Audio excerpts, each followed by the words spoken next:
Nous sommes enfin en octobre. Et qui dit octobre dit Halloween. Yes! Disons plutôt que c'est enfin la période que j'attendais impatiemment. Et j'avais aussi envie de faire des vidéos sur le sujet. Mais attention, pas une, pas deux, pas trois, pas 10, pas 15, pas 27, mais 31 vidéos. Combien? 31.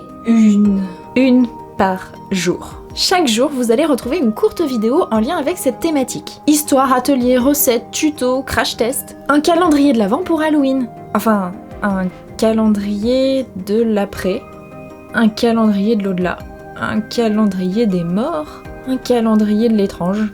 Et pour commencer, Halloween, d'où est-ce que ça vient ? Tous les 31 octobre, cette fête soi-disant purement commerciale et américaine renoue en réalité avec des origines celtes millénaires. Aux environs de l'an 600 avant Jésus-Christ, les Celtes fêtaient l'équivalent de leur nouvelle année début novembre. Au tout début donc de ce qu'ils considéraient comme l'ouverture de la saison froide, qui marque également la fin de l'année agricole. Samhain, fêté la nuit du 31 octobre.